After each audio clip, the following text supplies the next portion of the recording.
सर्वप्रथमे जीवित परमेश्वर को नाम महिमा गौरव करने सहित ब्रह्मपुर मंडल बालक महोत्सव दीपनगढ़ मंडल समस्त मुख्य कर्मकर्तागण विशेषकर उद्योग समितिर सभापति एवं समस्त मुख्य कर्मकर्तागण अन्य दुईटी समितिर मुख्य कर्मकर्तागण कर्मकर्तीगण आज उपासना जोग प्रभु प्रति दास दासी भाई भाई पहुंचे समस्त भव्य प्रेम नमस्कार जनाए समस्त को नमस्कार। प्रभु को धन्यवाद दिए सुजोग सकाशे बालक अभिषेक पर प्रथम थर कर गाँव बाहर को आसवा मत झाड़ बाहर डर लगे कहीं मैंने ब्रह्मपुर हूँ मो चिन्हा गाँ मो बड़ भाई जो बाहर जो मत बोधे मुझे सप्तम श्रेणी पढ़ुली बाहाघर है सेठू मुझे गाँव को आसवा आरंभ कली मो एज किसी सांग मैंने मोर बहुत प्रिय बहुत क्लोज फ्रेंड मुझे पाइली जॉन भाई विराज भाई राइट प्रसाद मास्टर से नहांती लालू जे प्रमुख सेवा कर सी भी नहांती विद्युत भाई बोधे आम बहुत क्लोज थी मुझे संगे जाकि खेली पड़िया नदी में जाकि गाधी पढ़ी उठी तो मो मुख्य आकर्षण नुहे राइट तीन जन मत कहले आज मुख्य आकर्षण केन्द्र बिंदु मो मुख्य आकर्षण एठिकार चिन्ह मुह कह गले मुझे लाइब्रेरी स्कूल रे पढ़ोली एठिकार छात्र मैंने आसते पिला आसते पढ़ाई तालीम को पिंटू बाबू अजित कुमार बाबू बोधे झील देखिले गाँव को ब्रजराज नगर पढ़ला बेले तो से स्टूडेंट अच्छा तो से गाँ संगे गोटे संपर्क अच्छी पारिवारिक भाव में आत्मिक भाव में पालक महाशय जे मो जड़े भल बंधु 1996 साल जो तालीम ब्रजराज नगर को गली प्रथम थर कर संगे देखा है गोटे वर्ष से रही प्रभु वाक्य अध्ययन संगे बंधुता संपर्क प्रभु सेवारे अनेक संगे साक्षात करवा अवकाश सौभाग्य पुनर्बार गजपति माटी को आड़े बालकीय सेवारे संगे एकाठी सम्मेलन में सेवा करने प्रभु सुजोग देते प्रभु को नाम धन्यवाद दिए आहरी मोर किसी संपर्क मैंने मत अच्छा रिलेटिव्स मैंने बंधु मैंने अच्छा समस्त प्रभु को धन्यवाद करे अल्प समय पद प्रार्थना करेंगे वाक्य हमारे वाक्य रूपी परमेश्वर तुम पवित्र महान धन्यवाद करुँ तुम्हें आज आम सहित कथा प्रभु तुम वाक्य गभीर मर्म बुझा साहय प्रभु तुम्हें मो स्थान को मो जिह्वा को छुओ तुम वाक्य गभीर मर्म को व्यक्त करने साहय कर महिमा गौरव केवल तुम्हें पाओ प्रार्थना शुणी धन्यवाद जीशु ठीक पाइबा कि समस्ते हालेलुया प्रेज द लॉर्ड जो शास्त्रांश दिया जाए आम आलोचना अति सुपरिचित अंश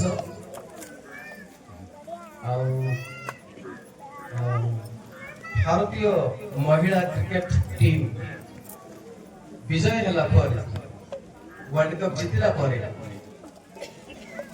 सेमीफाइनल जो इंडिया जीतला मुंबई महाराष्ट्र जड़े झील क्रिश्चियन झील जेमिमा रॉड्रिगेज से जो साक्ष्य देले बाकी जो शास्त्रांश से उद्धृत कले कोट कले यहाँ हूँ से शास्त्रांश এই সাস্তাংশ মানে কয়া বলে ভাইরাল হয়ে যাইছে ସବୁଆଡେ ସମସ୍ତଙ୍କ ମୁହଁରେ ବହୁତ ଲୋକ ୟୁଜ କରୁଛନ୍ତି ଷ୍ଟେଟସରେ ହ୍ୱାଟ୍ସଆପ୍ ମେସେଜରେ ଅନ୍ୟମାନଙ୍କୁ ପଠାଇବାରେ এই শাস্ত্রাংশটি বহুল ভাবে ব্যবহারে আসছে প্রভু কথা কুহতু পুনর্বার মু পাঠ করিবি যাত্রা পুস্তক 14 অধ্যায়ର 14 পদ পরমেশ্বর তুম্ভମାନଙ୍କ নিমন্তে যুদ্ধ করিবে তুমি মানে নীরব রহিব হালেলুয়া পরমেশ্বর যুদ্ধ বীর পরমেশ্বর परमेश्वर नाम समूह मध्य गोटे नाम हूँ से युद्ध वीर परमेश्वर संग्राम वीर सदा प्रभु ताहंकर नाम हालेलुया से अपना लोक मान निमंते सपक्ष होई ठिया हुअंती निमंते से युद्ध करंती प्रेज द लॉर्ड हालेलुया कहा जाए जे सदा प्रभु जेते बेले ताको लोक मानक सहित ठिया होते तेबे से एकाकी ठिया हेले परमेश्वर का सहित दुई जन लोक ठिया हेले बहु संख्यार परिणत हुअंती बोली कहते यदि आपण एकला अछंती एवं आपनक सहित यदि परमेश्वर अछंती तेबे आपण लघु संप्रदाय नुहंती आपण एकुटिया नुहंती परमेश्वर का सहित आपण बहु संख्यक होई जानती प्रेज द लॉर्ड वर्तमान क्रिश्चियन समुदाय को भारत रे लघु समुदाय बोली कहंती माइनॉरिटी बोली कि हमें कहू किंतु हमें माइनॉरिटी लोहु कारण आम सहित परमेश्वर थिबारु हमें बहु संख्यक अटू हालेलुया आमे न्यून आमे अल्प संख्यक लोक कारण परमेश्वर आम सहित अछंती एबे जे इको तइस बोले इको बंद कर दो এই जो शास्त्रांश को बुझिबा पाए कि परि परमेश्वर अपना लोक मानक सहित लढिले एवं सेमान को विजय प्रदान करे जानिबा पाए हमनकर पृष्ठभूमि को अनुध्यान करबा को पड़िबो पृष्ठभूमि को देखिबा पाए अब्राहम को निकट को आमे जाओ अब्राहम को परमेश्वर जतबेले आह्वान कले एवं से गोटे विजाति परिवार रो पृष्ठभूमि रो आसी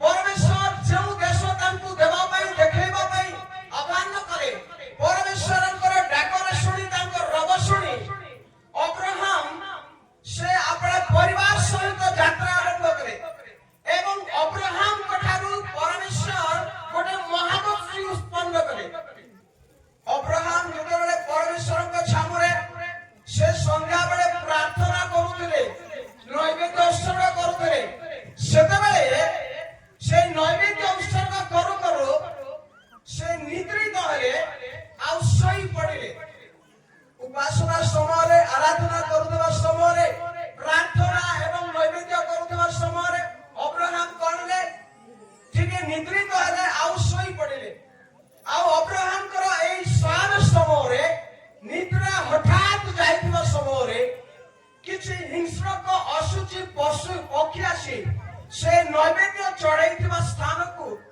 आसी बसिले आ परमेश्वर दृष्टि उत्तम देखागल नहीं आ उपासना समय आराधना समय अब्राहम अवहेलित हेबा सकाशु टिके ढोड़ेई पड़िबा सकाशु टिके निद्रा जाइतिबा सकाशु परमेश्वर अब्राहम को पड़ी तांको आगामी पीढ़ी को वंश को विजाति मानक निकट में कर्म करिबा पाई दास्य कर्म करिबा पाई परमेश्वर अभिशाप दान करे अब्राहम को परी विश्वास जने नायक जने नेता जहां ठारू परमेश्वर गोटे महागोष्ठी उत्पन्न कले एमिति जने विश्वास आदि पिता जबे उपासना समय ईश्वर निकट टिके अवहेलित हेले टिके ताकर आखि पड़ी गला ଟିକେ ସେ ଢୋଳେଇ ପଡ଼ିଲେ ସେତେବେଳେ ପରମେଶ୍ୱର ତାଙ୍କ ଆଗାମୀ ପିଢ଼ିକୁ 430 ବର୍ଷ ପର୍ଯ୍ୟନ୍ତ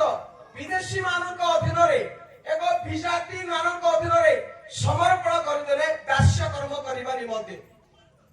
ଏବଂ ସେହିଠାରୁ ଯାକୁବଙ୍କ ଗୋଷ୍ଠୀ ଭାବରେ ଯୋସେଫ ବିକୃତ ହୁଅନ୍ତି ଯାକୁବଙ୍କ ପରିବାର। ଏବଂ ଯୋସେଫ ଯେତେବେଳେ ମିଶରରେ ପହଞ୍ଚିଲେ, ଯେତେବେଳେ ସେହି ସମୟରେ ଗୋଟେ ମହା ଦୁର୍ଭିକ୍ଷ ଆସିଲା, ଯାକୁବଙ୍କ ପରିବାରର ଅନ୍ୟ ସମସ୍ତ ସଦସ୍ୟ ମାନେ ମଧ୍ୟ 70 ଜଣ ଚାଲିଗଲେ। କୋଉଠିକି ଚାଲିଗଲେ? ମିଶରକୁ ଚାଲିଗଲେ। ଏବଂ ମିଶରରେ ଯେଉଁ ସମୟରେ ଫାରୋ ସେ ଶାସନ କରୁଥିଲେ ବା ଆଧିପତ୍ୟ ବିସ୍ତାର କରୁଥିଲେ, ରାଜା ଭାବରେ କ୍ଷମତାରେ ଥିଲେ, ଆମେ ସେ ସମସ୍ତ କାହାଣୀ ଜାଣିଛୁ ଯେ ପରମେଶ୍ୱର ଇସ୍ରାଏଲ ସନ୍ତାନ ମାନଙ୍କୁ ଫାରୋଙ୍କ ଦ୍ୱାରା ଗୋସେନ ପ୍ରାନ୍ତରରେ, ଗୋସେନ ପ୍ରଦେଶରେ ସେମାନଙ୍କର ବସତି କରାଇଲେ ଏବଂ ସେମାନେ ସଂଖ୍ୟାରେ ବୃଦ୍ଧି ପାଇବାକୁ ଲାଗିଲେ।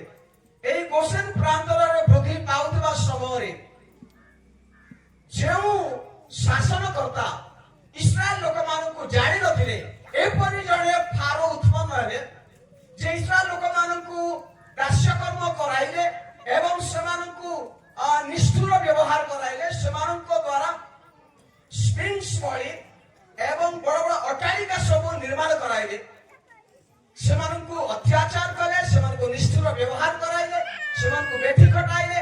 ଆଉ ଇସ୍ରାଏଲ ସନ୍ତାନ ମାନେ ଯଦିଓ ସଂଖ୍ୟାରେ ବଢିଲେ, ତଥାପି ସେମାନେ କାଦୁଅ ଚକଟିଲେ, କାଦୁଅ ଦଳିଲେ, ଇଟା ଗଢିଲେ ଏବଂ ଫାରୋଙ୍କର ଅଟ୍ଟାଳିକା ନିର୍ମାଣ କରିବାକୁ ଲାଗିଲେ। ଏପରି ଅଟ୍ଟାଳିକା ସବୁ ନିର୍ମାଣ କଲେ ଯାହା ଆଜି ମଧ୍ୟ ଅବସ୍ଥିତ ବୋଲି ବାଇବେଲ ବିଶାରଦ ମାନେ, ବାଇବେଲ ବିଦ୍ୱାନ ମାନେ ପ୍ରକାଶ କରନ୍ତି। ତେବେ ଚିନ୍ତା କରନ୍ତୁ, ଜଣେ ବ୍ୟକ୍ତିର ଟିକେ ଉପାସନାରେ ଅବହେଳା ସକାଶେ ପରମେଶ୍ୱର 430 ବର୍ଷ ପର୍ଯ୍ୟନ୍ତ ବେଠି କର୍ମ କରିବା ପାଇଁ, ଦାସ୍ୟ କର୍ମ କରିବା ପାଇଁ ବିଜାତିଙ୍କ ହସ୍ତରେ ପରମେଶ୍ୱର ସମର୍ପଣ କରିଦେଲେ। ଏବଂ ଏହି 430 ବର୍ଷ ମଧ୍ୟରେ ଇସ୍ରାଏଲ ସନ୍ତାନ ମାନେ ଏପରି ବିରକ୍ତ ହେଲେ, ମନରେ ଦୁଃଖିତ ହେଲେ ଏବଂ ଇସ୍ରାଏଲର ପରମେଶ୍ୱରଙ୍କ ନିକଟରେ କ୍ରନ୍ଦନ କଲେ, ଡାକ ପକାଇଲେ। ତାହା ଯାତ୍ରା ପୁସ୍ତକ 1 ଅଧ୍ୟାୟ ଆମେ ଦେଖୁ। ଆଉ ପରମେଶ୍ୱରଙ୍କ ନିକଟରେ କ୍ରନ୍ଦନ କରିବା ସକାଶେ, ଚିତ୍କାର କରିବା ସକାଶେ, ଡାକ ପକାଇବା ସକାଶେ ପରମେଶ୍ୱର ସେମାନଙ୍କର କ୍ରନ୍ଦନ ଶୁଣିଲେ, ସେମାନଙ୍କର ଦୁଃଖକୁ ଦେଖିଲେ ଏବଂ ସେମାନଙ୍କୁ ଉଦ୍ଧାର କରିବା ପାଇଁ ସେମାନଙ୍କ ନିକଟକୁ ଓହ୍ଲାଇ ଆସିଲେ ବୋଲି ଲେଖା ଅଛି। ଏବଂ ସେମାନଙ୍କୁ ଉଦ୍ଧାର କରିବା ପାଇଁ ଜଣେ ନେତାଙ୍କୁ ପରମେଶ୍ୱର ଉତ୍ପନ୍ନ କଲେ ମୂଷାଙ୍କ ରୂପରେ। ମୂଷାକୁ ପରମେଶ୍ୱର କେମିତି ଆହ୍ୱାନ କଲେ? ମୂଷା ଜଣେ ଶିକ୍ଷିତ, ସମସ୍ତ ମିଶ୍ରୀୟ ବିଦ୍ୟାରେ ପାରଙ୍ଗମ ହାସଲ କରିଥିବା, ଫାରୋଙ୍କ ରାଜପ୍ରାସାଦରେ ବୃଦ୍ଧି ପାଇଥିବା ଜଣେ ଯୁବା, ଏବ୍ରିୟ ଯୁବା। ତାଙ୍କ ରକ୍ତରେ ଏବ୍ରିୟ ଲୋକମାନଙ୍କ ନିମନ୍ତେ ଯେଉଁ ଦରଦ ଥିଲା, ଯେଉଁ ଚିନ୍ତା ଥିଲା ଏବ୍ରିୟ ଲୋକମାନଙ୍କ ପାଇଁ, ମୂଷା 2 ଜଣ ଲୋକ, ଜଣେ ଏବ୍ରିୟ ଏବଂ ଜଣେ ମିଶ୍ରୀୟ ଯୁଦ୍ଧ ଲଢୁଥିବା ସମୟରେ, ବିବାଦ କରୁଥିବା ସମୟରେ ମୂଷା ସେମାନଙ୍କ ନିକଟକୁ ଗଲେ ଏବଂ ମୂଷା ସେମାନଙ୍କୁ ଶାନ୍ତ କରିବା ପାଇଁ ଚେଷ୍ଟା କଲେ। ଆମେ ଜାଣୁ ଯେ ମିଶ୍ରୀୟ ଲୋକ ଯେତେବେଳେ ଭାରି ପଡ଼ିଲା, ଆଉ ମୂଷା ସେ ମିଶ୍ରୀୟ ଲୋକଙ୍କୁ କଣ କଲେ? ବଦ୍ଧ କଲେ, ପୁଣି ବାଲିରେ ତାଙ୍କୁ ପୋତି ପକାଇଲେ। ଏଇଠୁ ଯୁଦ୍ଧ ଆରମ୍ଭ ହେଉଛି। ପରମେଶ୍ୱର ଜଣେ ଯୁଦ୍ଧବୀର ସଦାପ୍ରଭୁ, ସୈନ୍ୟାଧିପତି ସଦାପ୍ରଭୁ, ସଂଗ୍ରାମର ବୀର ପରମେଶ୍ୱର, ସେ ଏପରି ଜଣେ ଲୋକଙ୍କୁ ଖୋଜୁଥିଲେ ଯେ ଆପଣ ଲୋକମାନଙ୍କ ନିମନ୍ତେ ଠିଆ ହେବେ, ଯୁଦ୍ଧ କରିବେ, ଲଢିବେ, ସପକ୍ଷବାଦୀ ହେବେ। ଆଉ ପରମେଶ୍ୱର ମୂଷାଙ୍କୁ ଦେଖିଲେ। ମୂଷା ଏପରି ଜଣେ ଲୋକ, ଯଦିବା ସେ ରାଜପ୍ରାସାଦରେ ବଢିଛନ୍ତି, ଯଦିବା ତାଙ୍କ ନିକଟରେ ଫାରୋଙ୍କର ପରିଚୟ ରହିଛି, ଫାରୋଙ୍କର କନ୍ୟାଙ୍କର ପୁତ୍ର ହେବାର ପରିଚୟ ରହିଛି, ତାଙ୍କ ପାଖରେ ସମସ୍ତ ଅଧିକାର କ୍ଷମତା ରହିଛି, ତଥାପି ସେ ନିଜ ଲୋକ ଏବ୍ରିୟ ମାନଙ୍କର ସପକ୍ଷ ହୋଇ ଲଢିବା ପାଇଁ ଚାହିଁଲେ। ଆଉ ତାହା ପରମେଶ୍ୱରଙ୍କୁ ଭଲ ଲାଗିଲା, ତାହା ପରମେଶ୍ୱରଙ୍କୁ ପସନ୍ଦ ଆସିଲା ଏବଂ ପରମେଶ୍ୱର ମୂଷାଙ୍କୁ ଉଠାଇଲେ। ମୂଷାଙ୍କର ଜୀବନ କାଳ ଭିତରେ ଆମେ ଦେଖୁ ଯେ ସେ ଇସ୍ରାଏଲ ଲୋକମାନଙ୍କ ନିମନ୍ତେ କେତେ ବୋଝଗ୍ରସ୍ତ ଥିଲେ। ଦୁଇ ଜଣ ଏବ୍ରିୟ ଯୁବାମାନେ ଯୁଦ୍ଧ କରୁଥିଲେ, ବିବାଦ କରୁଥିଲେ। ଆଉ ସେମାନଙ୍କ ନିକଟକୁ ଯେତେବେଳେ ମୂଷା ଗଲେ ପୁଣି ବିବାଦକୁ ସମ୍ପଦ କରିବା ପାଇଁ, ସମାଧାନ କରିବା ପାଇଁ, ସେମାନଙ୍କ ମଧ୍ୟରେ ଭାଇ ଭାଇ ତୁମେ କାହିଁକି ପରସ୍ପରର ଆରୋପ କରୁଛ, ଯୁଦ୍ଧ କରୁଛ, ଲଢୁଛ କହିକି ଯେତେବେଳେ ମୂଷା ବୁଝେଇବା ପାଇଁ ଗଲେ, ସେତେବେଳେ ମୂଷାଙ୍କର ଯେଉଁ ଲୁକାୟିତ କର୍ମ ତାହାକୁ ପ୍ରକାଶ କରାଗଲା ଭଳି ସାମ୍ନାକୁ ଆସିଲା। ଆଉ ସେତେବେଳେ ମୂଷା ସେଠାରୁ ଖସିକି ମିଦିଆନକୁ ପଳେଇଲେ। ଆଉ ପରମେଶ୍ୱର ମୂଷାଙ୍କୁ ଜ୍ୱଳନ୍ତ ବୁଦା ମଧ୍ୟରୁ ଆହ୍ୱାନ କଲେ, ଦର୍ଶନ ଦେଲେ। ଆଉ ତାଙ୍କ ସେବା କରିବା ପାଇଁ ପରମେଶ୍ୱର ମୂଷାଙ୍କୁ ନିଯୁକ୍ତ କଲେ ଉଦ୍ଧାର କରିବା ପାଇଁ। ପରମେଶ୍ୱର ଏମିତି ଜଣେ ଉଦ୍ଧାରକଙ୍କର ଅନ୍ୱେଷଣ କରୁଥିଲେ। ମୂଷା ମିଶନରେ ଥିଲାବେଳେ ଯେମିତି ତାଙ୍କର ଦୃଷ୍ଟିକୋଣ ଥିଲା ଉଦ୍ଧାର କରିବାର, ସମାଧାନ କରିବାର, ଲୋକଙ୍କୁ ବଞ୍ଚେଇବାର, ସେମିତି ଦୃଷ୍ଟିକୋଣ ମିଦିଅନରେ ମଧ୍ୟ ସେ କଲେ। ମିଦିଅନୀୟ ଯାଜକଙ୍କ କନ୍ୟାମାନେ ଯେତେବେଳେ ମେଷ ପଦ ପ୍ରତିପାଳନ କରି ଜଳପାନ କରିବା ପାଇଁ ମେଷମାନଙ୍କୁ ଏକାଠି କରୁଥିଲେ ଏବଂ ସେମାନଙ୍କର ଅନ୍ୟ ମେଷ ପାଳକମାନେ এই ମିଦିଅନୀୟ ଯାଜକଙ୍କର ଝିଅମାନଙ୍କ ସହିତ ବିବାଦ ହେଲା। ସେତେବେଳେ ମୂଷା ସେଇ ଝିଅମାନଙ୍କୁ, ଅପରିଚିତ ଝିଅମାନଙ୍କୁ, ଅନ୍ୟ ଦେଶର ଝିଅମାନଙ୍କୁ ସେ ଉଦ୍ଧାର କରିବା ପାଇଁ, ସୁରକ୍ଷା ଦେବା ପାଇଁ ଆଗେଇ ଆସିଲେ। ଆଉ ପରମେଶ୍ୱର ଜାଣିଥିଲେ ଯେ ମୂଷାଙ୍କ ନିକଟରେ ନିଜ ଲୋକମାନଙ୍କ ପାଇଁ ହୃଦୟ ରହିଛି, ଉଦ୍ଧାର କରିବା ପାଇଁ, ମୁକ୍ତି ଦେବା ପାଇଁ, ଲଢିବା ପାଇଁ। ଯେହେତୁ ପରମେଶ୍ୱର ସେମିତି ଅନ୍ତଃକରଣ, ସେମିତି ହୃଦୟ, ସେମିତି ଦୃଷ୍ଟିକୋଣ ରଖିବା ପରମେଶ୍ୱର ଅଟନ୍ତି। କାରଣ ସେ ଆପଣ ଲୋକମାନଙ୍କୁ ଉଦ୍ଧାର କରିବା ପାଇଁ, ଆପଣ ଲୋକମାନଙ୍କର ସୁରକ୍ଷା କରିବା ପାଇଁ, ସେମାନଙ୍କୁ ପ୍ରତିପାଳନ କରିବା ପାଇଁ, ସେମାନଙ୍କୁ ସୁରକ୍ଷା ଦେବା ପାଇଁ ପରମେଶ୍ୱର ଚାହୁଁଥିଲେ। ସେମାନଙ୍କ ସପକ୍ଷ ହେବା ପାଇଁ ପରମେଶ୍ୱର ଚାହୁଁଥିଲେ। ଆଉ ପରମେଶ୍ୱର ଦେଖିଲେ ଯେ ମୂଷା ଆପଣ ଲୋକମାନଙ୍କ ନିମନ୍ତେ ସେ ସପକ୍ଷ ହେବା ପାଇଁ ଚାହୁଁଛନ୍ତି। ଯୁଦ୍ଧ ହେଇଗଲେ ମଧ୍ୟ, ବିବାଦ ହେଇଗଲେ ମଧ୍ୟ ସେ ଲଢିବା ପାଇଁ ଚାହୁଁଛନ୍ତି। ତେଣୁ ପରମେଶ୍ୱର ମୂଷାଙ୍କୁ ଉତ୍ପନ୍ନ କଲେ, ମୂଷାଙ୍କୁ ଦାୟିତ୍ୱ ଦେଲେ, ଡାକିଲେ ଆଉ କହିଲେ ତୁମେ ଇସ୍ରାଏଲ ଲୋକମାନଙ୍କର ପ୍ରତିପାଳନ କରିବ, ସେମାନଙ୍କୁ ମୁକ୍ତି କରିକି ନେଇକି ଆଣିବ। କାରଣ ଆମେ ସେମାନଙ୍କର କ୍ରନ୍ଦନ ଶୁଣିଅଛୁ, ସେମାନଙ୍କର ଦୁର୍ଦ୍ଦଶାକୁ ଦେଖିଅଛୁ, ସେମାନଙ୍କର କ୍ରନ୍ଦନ ଆମ ନିକଟରେ ପହଞ୍ଚିଅଛି। ପରମେଶ୍ୱର ଏହି କଥା ମୂଷାଙ୍କୁ କହିଲେ। ଆଉ ମୂଷାଙ୍କୁ ମିଶ୍ରକୁ ପୁନର୍ବାର ପଠେଇଲେ। ମୂଷା ଫାରୋଙ୍କ ନିକଟକୁ ଆସନ୍ତି। ଆଉ ଫାରୋଙ୍କ ନିକଟରେ ଅନୁରୋଧ କରୁଛନ୍ତି। କଣ ଅନୁରୋଧ କରୁଛନ୍ତି? ଯେ ଆମ ଲୋକମାନଙ୍କୁ ତୁମେ ଛାଡି ଦିଅ, ଆମେ ଯିବୁ ପ୍ରାନ୍ତରକୁ, ଆଉ ଆମର ଝିଅ ବା ପରମେଶ୍ୱରଙ୍କର ସେବା କରିବୁ। ଆଉ ଏହି ବାର୍ତ୍ତାଳାପ ଭିତରେ ପରମେଶ୍ୱର ଫାରୋଙ୍କର ହୃଦୟକୁ କଠିନ କରନ୍ତି। କେମିତି ଗୋଟେ ଯୁଦ୍ଧ ବା କେମିତି ଗୋଟେ ପ୍ଲେ ବୋଲି ଯାହାକୁ କୁହାଯାଏ, ଗୋଟେ ସିନେମାରେ ଯେମିତି ସିନ୍ ସବୁ ତିଆରି ହୁଏ, ସେମିତି ସିନ୍ ସବୁ ତିଆରି ହଉଛି। ପରମେଶ୍ୱର ଫାରୋଙ୍କ ହୃଦୟକୁ କଠିନ କଲେ ଏବଂ ଯେତେ ଥର ମୂଷା ତାଙ୍କ ନିକଟକୁ ଗଲେ ସେତେ ଥର ଫାରୋ ତାଙ୍କୁ ବାରଣ କଲେ। ଆଉ ଆମେ ଦେଖୁ ପରମେଶ୍ୱର ମିଶରରେ 10 କୋଟି ଆଶ୍ଚର୍ଯ୍ୟ କାର୍ଯ୍ୟ ସାଧନ କଲେ। ଶେଷ ଆଶ୍ଚର୍ଯ୍ୟ କାର୍ଯ୍ୟ ସ୍ୱରୂପେ ମିଶରର ସମସ୍ତ ପ୍ରଥମଜାତ ସନ୍ତାନ ମାନଙ୍କୁ ପରମେଶ୍ୱର ଜଣେ ସଂହାରକ ଦୂତଙ୍କୁ ପଠାଇ ସଂହାର କଲେ।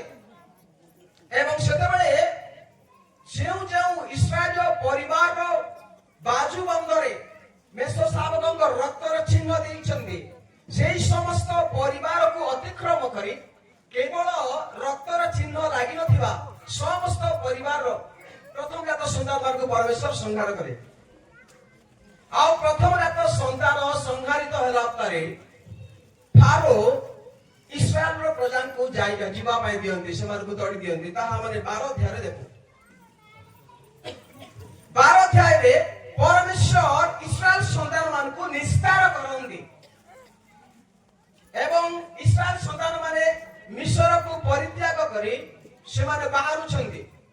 ଆଉ ପରମେଶ୍ୱର ଇସ୍ରାଏଲ ସନ୍ତାନ ମାନଙ୍କୁ ମିଶ୍ର ମାନଙ୍କ ହସ୍ତରୁ ଏପରି ବିଦାୟ ଦେଲେ ଯେ ସେମାନଙ୍କର ହସ୍ତ ସୁନା ରୂପାରେ, ବହୁମୂଲ୍ୟ ଦ୍ରବ୍ୟରେ ଏବଂ ବହୁମୂଲ୍ୟ ପଦାର୍ଥରେ, ବସ୍ତୁରେ ସେମାନେ ଧନବାନ ହେଇ ସେଇଠୁ ବିଦାୟ ନେଲେ। ପଥ ମଧ୍ୟରେ ପରମେଶ୍ୱର 13 ଅଧ୍ୟାୟର 17 ପଦକୁ ଯେତେବେଳେ ଆମେ ଆସୁ, परमेश्वर इस्राएल सन्तान मानकु से विलंब कराउछन्ति तार अनेक कारण रहिछि 13-17 पदरे आमे देखु फारो लोक मानकु छाड़ी दियन्ते पलिस्टियर लोक मानकर देश को जीवार पथ निकट हेले हे परमेश्वर सही पथरे सेमानकु गमन कराइले नाही जेतु परमेश्वर कहले युद्ध देखिले पछे लोक माने अनुताप कर मिस्र को फेरी जांदी इस्राएल लोक माने मिस्र रु बाहरिला उतरे गोटे एपरी बाट थिला किनारे पहुंचीबा पई जो पथ देई गले पलिस्टियर माने सेमानकर सम्मुखीन होई थांदे आउ निकट बाट थिला पथ अति निकट थिला कहा जाए जे केवल 2 सप्ताहर दूर यात्रा जदि सेमाने करितांते तेबे किनारे प्रवेश करि सारि थांदे किंतु आमे जानू जे परमेश्वर एई निकट पथ जो पथरे पलिस्टियर मानकर सम्मुखीन हेबा पई पडितांता एवं ताहा उत्तर दिगरे थिला परमेश्वर सेमानकु इस्राएल सन्तान मानकु मोड़ी देले एवं टिके दक्षिण को परमेश्वर सेमानकु कढाई किने दक्षिण दिगरे जेतेबेले सेमाने आसिले परमेश्वर सेमानकु धीरे धीरे कढाई आनुछन्ति जो आडे कि किछि रास्ता नाही बाटो आउ नाही दक्षिण रे बाटो नाही उत्तर रे रास्ता अछि पलिस्टियर मानक पथ दे सेमाने जाई थांते केवल 2 सप्ताह भीतर सेमाने किनान रे प्रवेश करि थांते किंतु परमेश्वर सेमानकु लेखा अछि जानि सुनी परमेश्वर सेमानकु दक्षिण आडकु कढाई नेले एवं दक्षिण दिगरे जाऊ जाऊ सेमाने सुप सागर सीमारे सुप सागर तटरे सेमाने उतरिले सेठी सेमाने तंबू स्थापन कले आउ एही कथा फारो जानिला एवं फारो अपन सैन्य मानकु धरि इस्राएल लोक मानकर पश्चात्गमन करि सेमानकु पुनर्बार फेराई आनिबा पई फारो जेतेबेले उद्यत हेले 18 पद लेखा अछि एतु परमेश्वर सेमानकु सुप सागरर प्रांतरगामी वक्र पथरे गमन कराइले ओ इस्राएल सन्तान गण ओके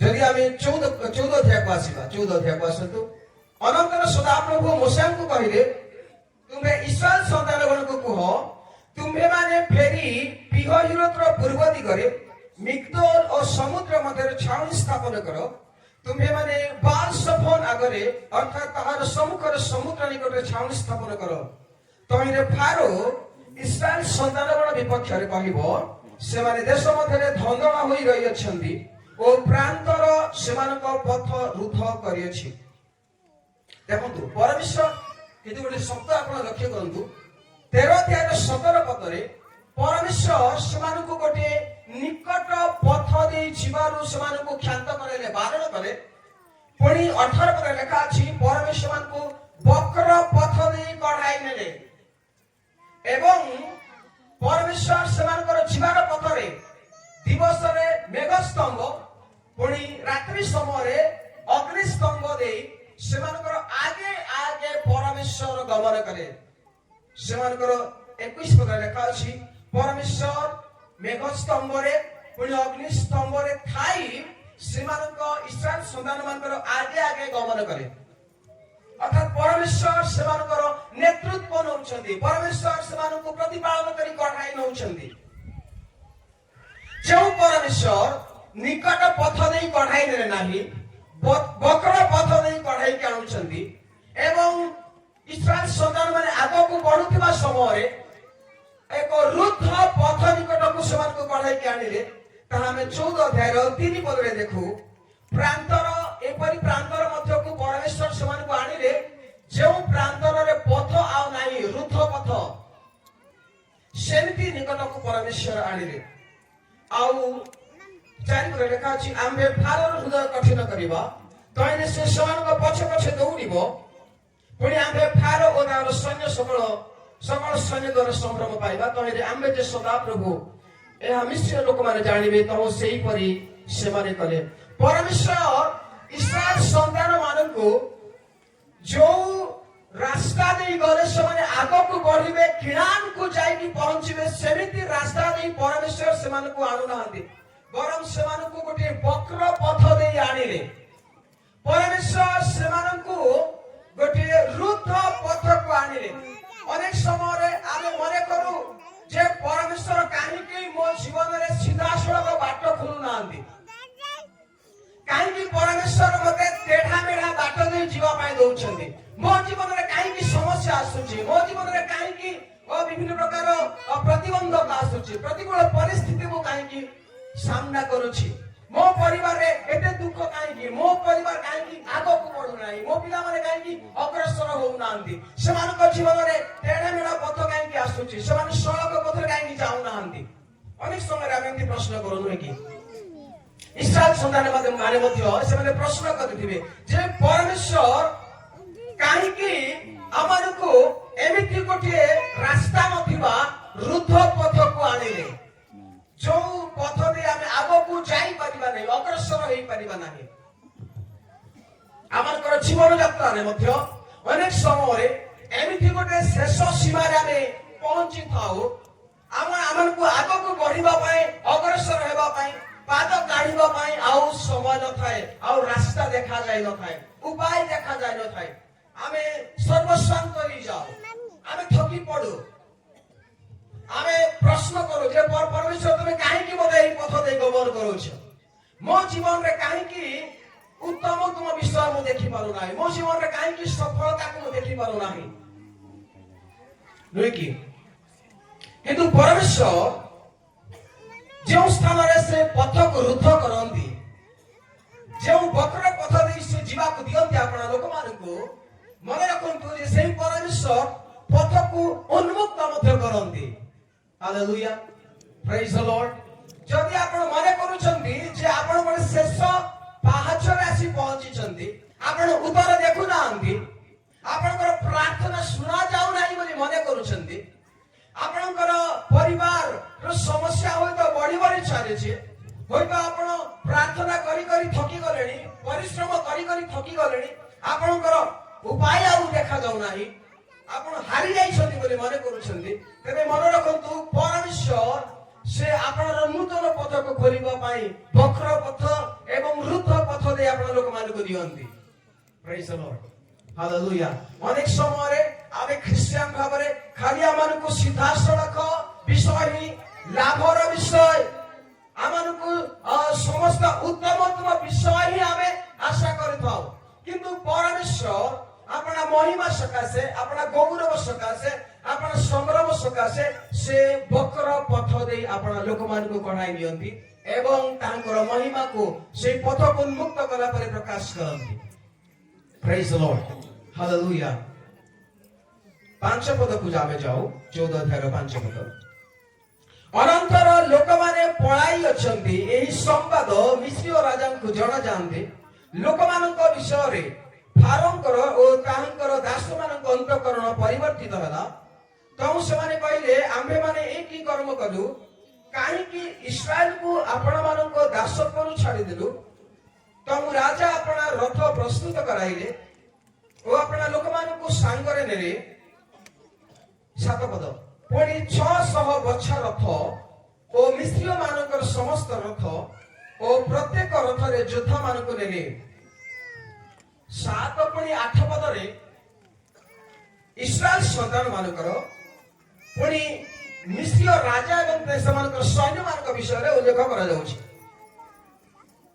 ଇସ୍ରାଏଲ ସନ୍ତାନ ମାନେ ସେମାନେ ଖାଲି ହାତରେ ବାହାରିଲେ। 8 ପଦରେ ଲେଖା ଅଛି, ସେତେବେଳେ ଇସ୍ରାଏଲ ସନ୍ତାନ ମାନେ ଊର୍ଦ୍ଧ୍ୱ ହସ୍ତରେ ଯାତ୍ରା କରୁଥିଲେ, ଅର୍ଥାତ୍ ଖାଲି ହାତରେ ସେମାନେ ଗଲେ, ଅର୍ଥାତ୍ ସେମାନଙ୍କ ହାତରେ କୌଣସି ଅସ୍ତ୍ର ଶସ୍ତ୍ର ଆଉ ରହିଲା ନାହିଁ। କାହିଁକି ଅସ୍ତ୍ର ଶସ୍ତ୍ର ସେମାନଙ୍କ ପାଖରେ ରହିଲା ନାହିଁ? କାରଣ ସେମାନେ ବିଜାତୀୟ ଥିଲେ ବା ଅନ୍ୟ ଏକ ଦେଶରେ ସେମାନେ ପରାଧୀନ ଥିଲେ, ସେମାନେ ବନ୍ଦିତ୍ୱାବସ୍ଥାରେ ଥିଲେ, ସେମାନେ ଦାସ୍ୟ କର୍ମ କରୁଥିଲେ।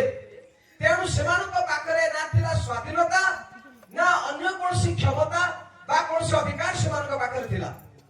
ସେମାନେ ପରାଧୀନ ଥିଲେ ଏବଂ ଯେତେବେଳେ ସେମାନଙ୍କୁ ମୁକ୍ତି ମିଳିଲା ମୂଷାଙ୍କ ଦ୍ୱାରା, ସେମାନେ ଖାଲି ହାତରେ ଊର୍ଦ୍ଧ୍ୱ ହସ୍ତରେ ସେମାନେ ମିଶରରୁ ବାହାରିଲେ किंतु अपर पक्षरे आमे देखु मिस्र राजा फारो पुणी सेमानकर सैन्य मानक विषय 600 बछा बछा रथ को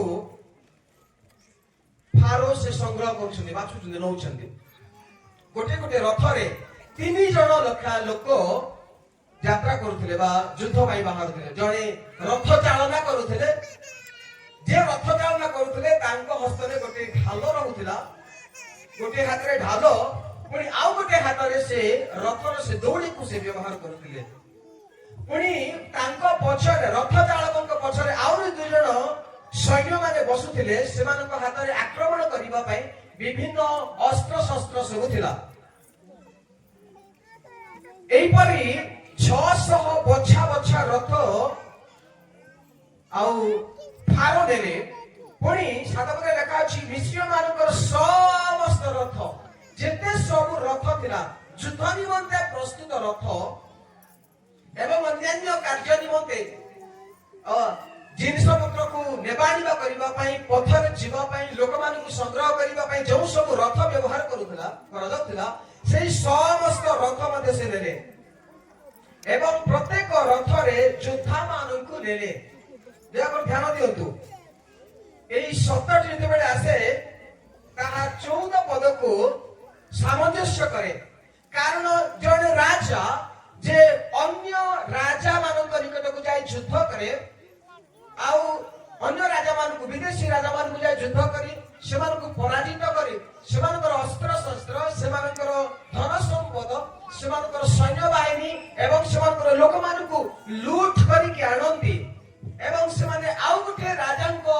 राज्य को अख्तियार करिबा पई आक्रमण करिबा पई जानती सेते बेले एमिति सैन्य मानकु नेकी जानती गोटे पासपर इस्राएल समाज इस्राएल मंडली सेमाने खाली हाथ रे अछंती सेमानक हस्त रे अस्त्र शस्त्र किछि नाही ना सेमानक पाखरे रथ अछि ना अश्व अछि ना युद्धर किछि सरंजाम अछि सेमानक पाखरे योद्धा माने मत नाहंती किंतु मिस्र राजांकर सैन्य सामंत रहिचंती एवं सेमानक पाखरे रथ सब रहिछि पुणी बछा बछा युद्ध निमंते सज्जित रथ सब रहिचंती एवं प्रत्येक रथ रे योद्धा माने मध्य युद्ध करिबा पई जो माने शिक्षित सैन्य जो माने पारंगम सेमिति लोक माने अछंती आउ निरुपाय अवस्था रे निसहाय अवस्था रे जो माने युद्ध जानि नाहंती जो माने पराधीन थिले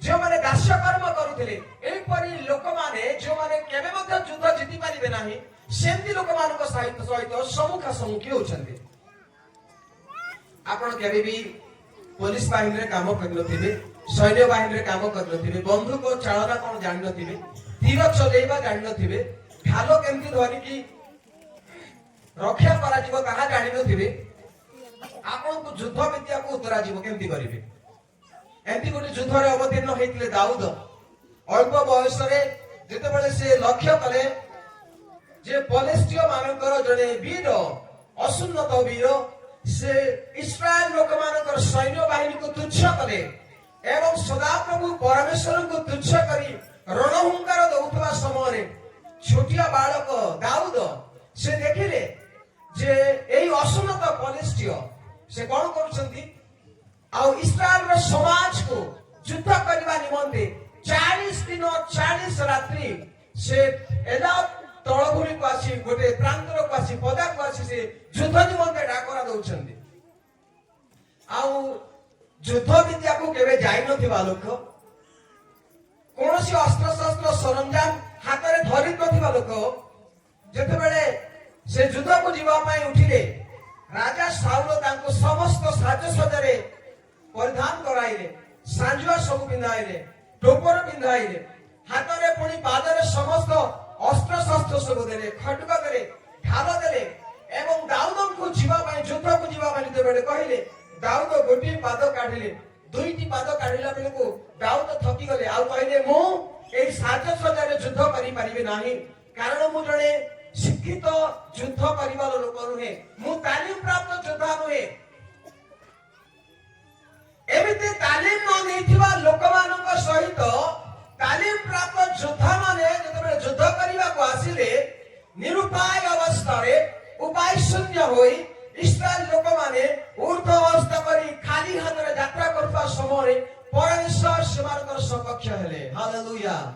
जोर से कहबा हालेलुया। अनेक समय आमे होय तो किछि जानि न थाई पारो, आम ज्ञान न थाई पारे, आमे आमे आमे शिक्षित होई न थाई पारो, किंतु परमेश्वर उद्धारर कार्य को आम जीवन रे कला परे तांको आह्वान सुनी, तांको डाकर सुनी जदि हम तांको पछे पछे जीवा, आमे खाली हाथ रे थिले मध्य, आमे निरुपाय थिले मध्य, आमे एकला थिले मध्य परमेश्वर आमन सहित युद्ध करिवे। Praise the lord, hallelujah. अनेक समय आमे ज्ञान को देखाओ, आमनकर परिवार को देखाओ, आमनकर बड़ को देखाओ, आमनकर योग्यता को देखाओ, प्रिय माने आमनकर धन संपद को देखाओ, किंतु परमेश्वर ताहा चाहू नांती। परमेश्वर एकुटिया थिले मध्य जदि से संग रे रहिबे तेबे आमे युद्ध को लड़ी के जीति परिबा। Praise the lord, hallelujah. Daud एकुटिया छाटिनी धरि की गले, तांको मुंडरे टोपर नथिला, तांको छाती रे बुकुपटा नथिला, तांको पादरे कोनोसी अस्त्र शस्त्र वा जोधा नथिला, तांको कठी देशरे चाबुक नथिला, गोटिए छाटुनी धरि की गले आ जहा को देखि गलिया करे, अरे टोका तू मो संगे लड़िबा पे आछिछु, किंतु ए टोका सहित के थिले? परमेश्वर थिले। हालेलुया। युद्धवीर सदा प्रभु थिले। तेणु दाऊद कहले तू सिना मते आज तिरस्कार करूछु, मु तो संगे लड़िबा पई सैन्याधिपति सदा प्रभु को नाम रे, इस्राएल रो परमेश्वर को नाम रे तो निकट को आसु अछि। Praise the lord. इस्राएल रो परमेश्वर दाऊद को सहित थिबारु दाऊद केते जन को बद्ध कले आज्ञा? अयुत लोगों को बद्ध कले। जेते बळे गलियात को छाटिनी रे पत्थर रे मारिले दाऊद, आउ गलियात मुह मारी की पड़िले, पुणी दाऊद जाई कि ताको मस्तक को छेदन करे एवं इस्राएल समस्त सैन्य बाहिनी जाई समस्त फलिस्तीय मान को गोड़ाई गोड़ाई गोड़ाई गोड़ाई बद्ध करे, सेमानकर समस्त अस्त्र शस्त्र को लूट करी के आनिले। सेतबे इस्राएल लोक माने जयध्वनि करे, कोन कहले? शाऊल बद्ध करे सहस्त्र सहस्त्र एवं दाऊद बद्ध करे अयुत अयुत। काहे कि दाऊद को नाम रे अयुत अयुत बोली कहा गला, से तो जणे ही जोधा को मारिले, कारण एई टोकार पाखरे परमेश्वर थिले। हालेलुया। होय त आपण शून्य हातरे थाई पारंती, आपण उर्ध हस्ତରେ थाई पारंती, आपणकर किछि न थाई पारे, आपणकर परिवार गां रे केवल गोटिए परिवार हे पारे, आपणकर गोटिए पिला थाई पारंती, आपण सर्वशांत होई पारंती, आपण चाकरी भी नहीं पारंती, व्यवसाय भी नहीं पारंती, किंतु परमेश्वर यदि आपन सहित रहिबे आपन युद्ध को लड़ी पारिबे। Praise the Lord. युद्ध को जय नहीं पारिबे। आमे आज आमे अनेक लोक माने हमर पारिवारिक आत्मिक जागतिक सांसारिक यात्रा रे युद्ध रे आमे लढुछु, किंतु आमे विजय हेई पारु ना हो, आमे पराजित होउछु। काहे कि कारण हमर ज्ञान को आमे प्रयोग करूछु, हमर बल को प्रयोग करूछु, हमर परिवार को सामना को आणुछु, हमर गोष्ठी को आमे सामना को आणुछु। परमेश्वर को साथी रे आमे युद्ध को जाउ ना हो। से युद्ध जागतिक युद्ध हेई पारे, पारिवारिक युद्ध हेई पारे, आत्मिक युद्ध हेई पारे, अर्थर युद्ध हेई पारे, स्वामी स्त्री को संपर्क रो युद्ध हेई पारे, शिक्षा रो युद्ध हेई पारे, सामाजिक संस्कार रो युद्ध हेई पारे। आमे एइति पई आगो को अग्रसर हेउ ना हो हमर जीवन यात्रारे, कारण आमे एकुटिया लढुछु। आमनकर जीवन रो युद्ध यात्रारे परमेश्वर नाहांती, सितपा आमे पराजित, आम समाज आज पराजित, आम मंडली आज पराजित, आम जुवा माने आज पराजित। काहे कि कारण परमेश्वर आम साथी रे नाहांती।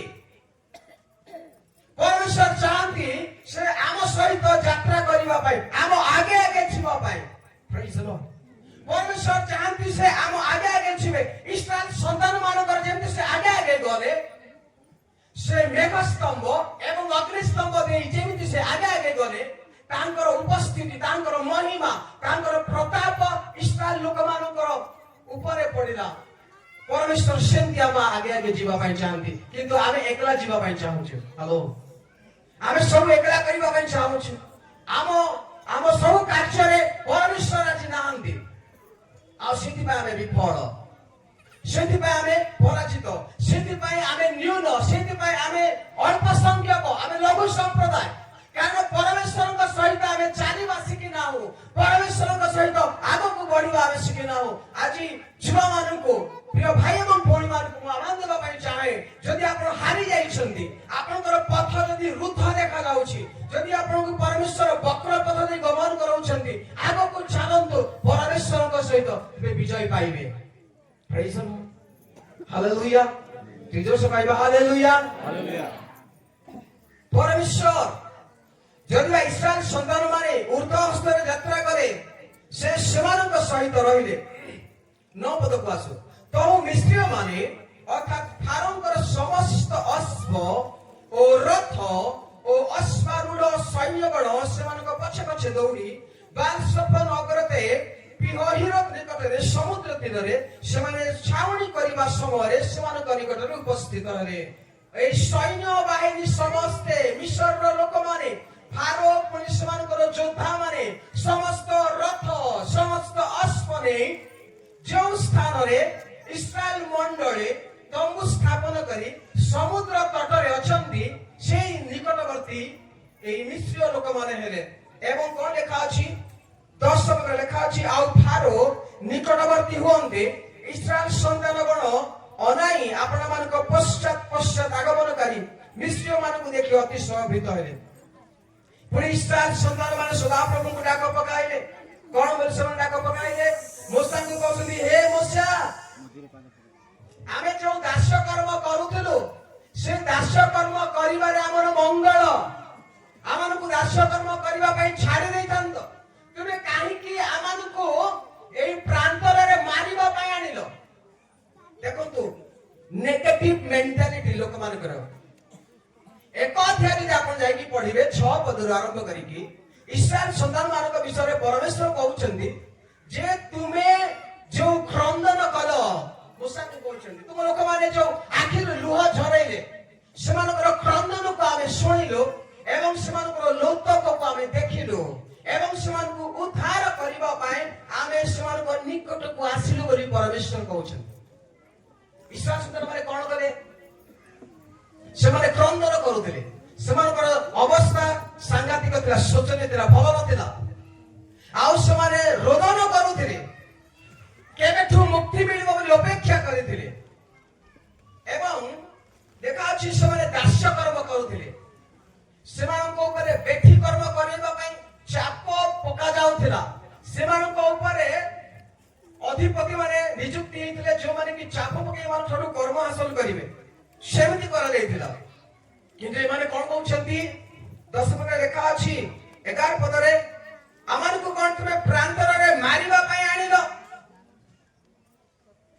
12 पदरे आमानकु रहिबा को दियो आम्रे माने मिस्र मानकर दास्य कर्म करिबा कारण प्रांतरे मरिबा अपेक्षा मिस्र मानकर सेवा करिबार मंगल जे लोक माने एक अध्याय 3 अध्याय देखंतु कांदुछन्ती परमेश्वर उद्धार पाई अपेक्षा करिछन्ती प्राय 450 वर्ष पर्यंत दास्य कर्म अछन्ती पराधीन अवस्था अछन्ती सेमाने चित्कार करूछन्ती हाहाकार करूछन्ती उद्धार कोठु आसीबो हे अब्राहम रो परमेश्वर हे इसहाक रो परमेश्वर हे याकूब रो परमेश्वर तुमे त आपन लोकमानकु उद्धार करिबा पई प्रतिज्ञा को देश देबा पई प्रतिज्ञा करथिलो आमे कोठी उद्धार रहछु आमे तो पराधीन अवस्था रहछु 4.5 वर्ष 400 वर्ष रो पराधीन अवस्था रे थिबा लोक माने जो माने क्रंदन करूछन्ती मुक्ति निमंते डाक पकाउछन्ती सेमाने वर्तमान भीत ही भय करी डरी कि मूसा को आरोप करूछन्ती कोन आरोप करूछन्ती हे मूसा तमे काहे कि आमानको प्रांतर को आनिलो मारिबा पई आमार का निमंते कोन मिस्र रे कबर नथिला आमे दास्य कर्म करितांदु जो लोक माने दास्य कर्म रु मुक्ति पाइबा पई डाक पकाउथिले परमेश्वर करी करले सेमाने वर्तमान मूसा को कहउछन्ती भलै थांता आमे दास्य कर्म ही करिथां मुक्ति पाइला परे अनेक समय आमे उद्धार पाइबा लोक मानकर मध्य दृष्टिकोण एंती ही जाय परमेश्वर आमन को उद्धार कला परे मध्य मुक्ति देला परे मध्य परित्राण देला परे मध्य आमे से पुराना जीवन को मिस्त्रीय जीवन को शयतानर दास्य हेबा पई फारोंकर कर्तृत्व मध्य को चालू जीवा पई आमने मन बळै थाओ पुरातन विषय लोक आमे जीवा पई इच्छा करथाओ नहीं कि मुक्ति पाइथिबा लोक माने परित्राण उद्धार पाइथिबा लोक माने सुनंतु परमेश्वर जते बेले आपन को उद्धार करंती परमेश्वर जते बेले आपन को कढाई नियंती तांको परित्राण रे रुहंतु तांको उद्धार रे पथ रे चलंतु अग्रसर हुअंतु पछको नांतु नाही जेउ दास्य कर्म रु परमेश्वर आपन को मते उद्धार करे जेउ फारो परी शैतान रो कमल रु परमेश्वर आपन को मते उद्धार करिसंती सेही पुरातन दासक बंधन को फेरी दिवा निमंते केले मध्य लालसा करंतु नाही कारण सेटारे मुक्ति नाही सेटारे परित्राण नाही सेठी पराधीन अछि सेठी शून्य हस्त अछि सेठी रोदन आउ क्रंदन ही अछि परमेश्वर सेमिति स्थान रु आमार को उद्धार करिसंती प्रेज द लॉर्ड हालेलुया किंतु आमारे कोन करो अनेक समय रे आमार को पूर्व जीवन को मने पकाओ ओ मो एमती थिली मो जीवन एमती थिला किंतु सेमिति जीवन रु परमेश्वर आमार को मुक्त करे कोन लेबा पई एमिति गोटे जीवन काटिबा पई एमिति गोटे देश को नेबा पई जो देश रे आमे तांकर अधिकार तांको बांटस पर पहेउ प्रेज द लॉर्ड हालेलुया 13 पद को आमे आसु 13 पद लेखा अछि तमु मूसा इस्राएल संतान मान को कहिले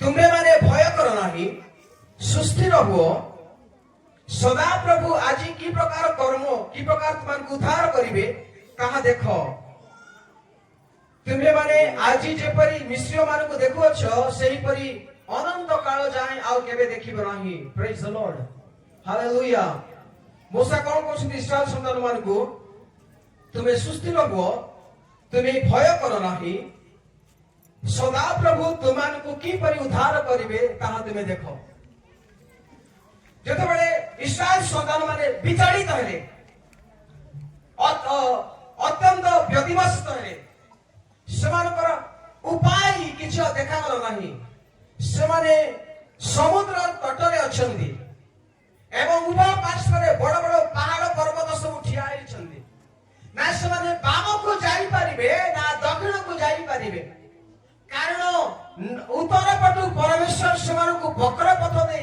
दक्षिण को आनी छंती वर्तमान दक्षिण रो शेष रे सेमाने पहुंची छंती आगो को सुप समुद्र अछि पछरे सैनिक माने अछंती जो माने अश्वारूढ़ युद्ध करिवारे पारंगम सेमिति योद्धा माने आसुछंती सैनिक माने आसुछंती प्राण देबा पई आउ पछरे शत्रु सम्मुखरे गभीर समुद्र उभय पार्श्वरे पहाड़ अछि सेमान को खसी जीवा पई कोनोसी बाट नाही एई परि समय रे फारो कहउछंती सुस्थिर हुओ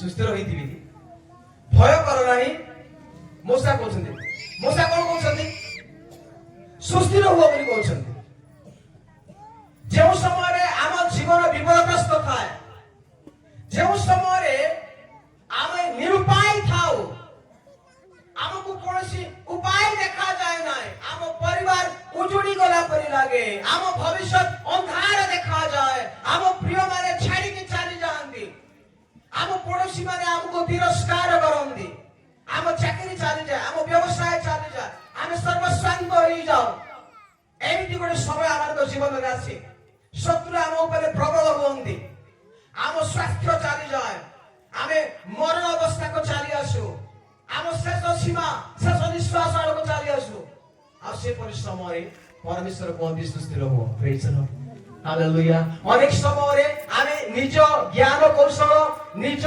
बुद्धि निज टंका निज धन निज निज परिवार को आमे व्यवहार करथाओ उद्धार पाइबा पई आमे निज ज्ञान कौशल को प्रयोग करथाओ आसुति आमे पराजित होई थाओ आमे विजय लाभ करि न थाओ आमे उद्धार पाइ न थाओ परमेश्वर को आम कार्य को आम परिवार को आम जीवन को आमे आनि न थाओ अनेक समय परमेश्वर को आमे अन्वेषण करि न थाओ आमे जते बेले आमनकर जीवन यात्रा जते बेले डुबी डुबी जाए आम नौका जते बेले भांगिबा को आसे आमनकर विश्वास रो नाग जते बेले पानी पसी जाए सेते बेले कोन हुए आमे चल चंचल ही जाओ आमे अस्थिर ही जाओ आम विश्वास टूटी जाए आमे डाक पकाओ आसुते बेले परमेश्वर कहंती सुस्थिर हो प्रेज द लॉर्ड जेते बेले आमे सुस्थिर हेबा परमेश्वर कार्य करिवे आमेन प्रेज द लॉर्ड आमे जेते बेले सुस्थिर हेबा परमेश्वर कार्य करिवे आमे कार्य करे परमेश्वर सुस्थिर हेबे आमे अनेक समय रे लाभ पाइबा पाई उपकार पाइबा पाई आमे बाटो खोजी पाइबा पाई चेष्टा करताओ सेति आमे सफल हे नथाओ परमेश्वर आम सहित नथांती सेति आमे सफल हे नथाओ आमे निजे ही सब किछ करिबा पाई अंटा भिड़की परिश्रम करिथाओ परमेश्वर सेठे थांती नै आपण बुझंतु आपन जीवन परमेश्वर आपन समस्त आयोजन रे थांती कि अछंती कि सब सरिला पर आमे प्रभु के पाख को आसु आमे हार मानिला पर आमे थकी गला पर आमे पांचटा डाक्टर के पाख को गला पर गुणी गारुणी करी सारिला पर हाथ देखिला पर नै कि लोगों के पाख को बाट दांडो पिंडा हला पर आमे परिशेष रे प्रभु के पाख को आसु सुसमाचार कार्य रे एमिति अनेक अनुभूति रही छी जो माने भूतग्रस्त थांती बड़ बड़ बीमार रे पड़ी थांती आउ परिशेष रे से माने प्रभु के पाख को आसु चर्च को आसु दे कोती पास्टर बाबू प्रार्थना करंतु कोन हिची आए जानि नरिया कोन हिची एई डाक्टर को पाख को गलु से स्पेशलिस्ट को पाख को गलु तांको पाख को गलु से गुणीगाड़ी पाख को गलु से मंदिर को गलु मस्जिद को गलु किंतु किछि फल मिलु नाही हाथ रे 4-5 टा डेउरिया बेकरे आ कोन कोन माळा किछि काम दउनी केते मानत मनासिरे मध्य केते पूजा कले मध्य केते कुकुड़ा काटिले छेड़ी काटिले मध्य उपाय नाही अस्तव्यस्त जीवन कारण प्रभु सेठारे नांती आ सेमिति सब आडू रास्ता बंद ही गला परे परिशेष रे प्रभु को पाख को आसु एठु मेरे की अनेक समय रे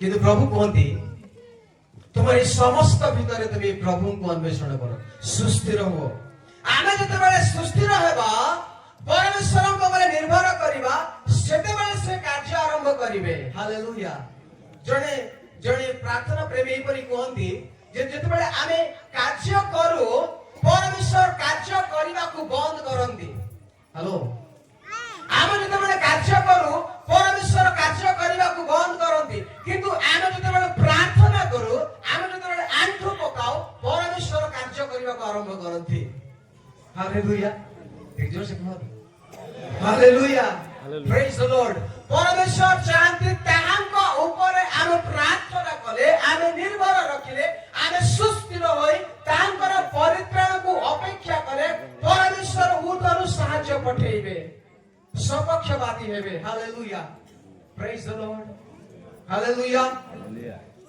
परमेश्वर मूसा को कहले जे तुमे एमिति सुस्थिर हो एमिति मो ऊपर निर्भर रखो जे मो एमिति लड़ाई करबी तेबे मिस्री लोक मान को केबे अनंत काल जाय देखिबो नाही हेलो प्रेज 430 वर्ष सकाळ उठिले मिस्री लोक माने तंबुरु बाहरिले मिस्री लोक माने मार्केट को गले मिस्री लोक माने बाजार को गले मिस्री लोक माने प्रांतर रे मिस्री तंबु रे मिस्री मार्केट रे मिस्री राज प्रासाद रे मद मिस्री सबआडे मिस्री परिवेश मिस्रीमय किंतु परमेश्वर कहउचंदी आमे तुमर परिस्थिति को एपरि परिवर्तन करबा जे तुमे अनंत काल पर्यंत आ मिस्री मानकर मुह मत देखिबो नै प्रेज द लॉर्ड हालेलुया होय तो आपन को एमिति किछि समस्या अछि जहां मिसर करी आपन को पीछा गोडुछि